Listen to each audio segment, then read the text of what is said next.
Hello, and welcome aboard the Improvisation Express.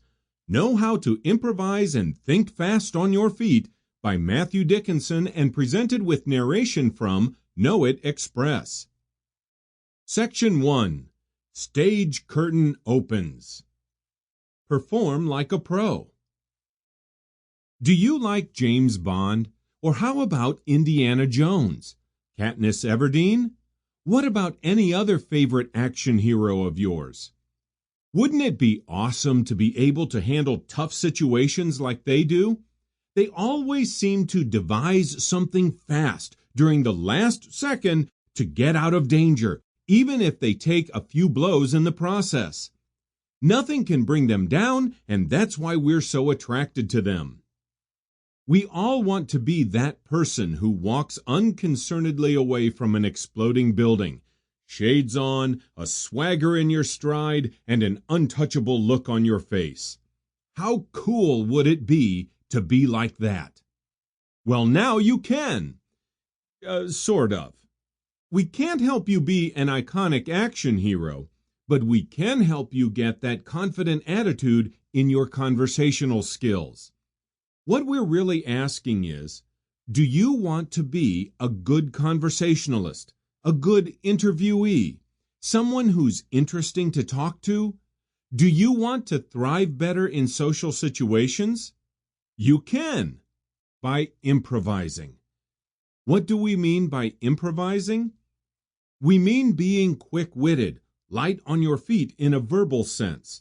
We're talking about you being a better conversationalist, interviewee, orator, or even just a more interesting person to talk to.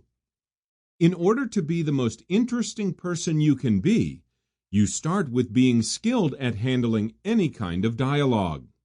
If you're good at improvising or coming up with things to say on the spot, then you've got a better chance at being quick on your feet in social situations. No worries. It may seem like a daunting task, but we're going to break it down for you. What is improv? This isn't going to be instructional on vocalization like you would see in a speech class. Instead, we're going to use the tools that actors use in a type of theater known as improvisation, or simply improv. What's improv?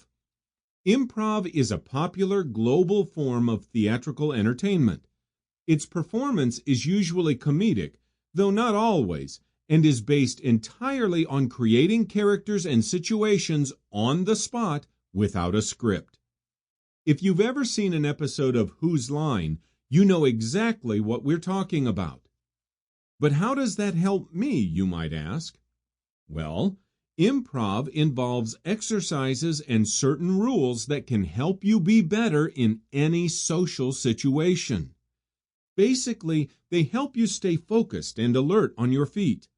By practicing improv, you can feel more aware in social settings, more creative and fluid with your thoughts and speech, and more comfortable in new situations. Principles of improv. There are a few key principles that all improvisation actors follow, and they're the self-same principles that you need to use while enhancing your conversational skills. So really, rather than principles of improvisation, why don't we call them our principles of improvement? First, listening. Pay attention. Try to treat everything the other person says as important. If you don't, you could miss something vital. Second, agreement. Build on the conversation in a positive way. Agree on the subject and have something to say about it. Third, teamwork.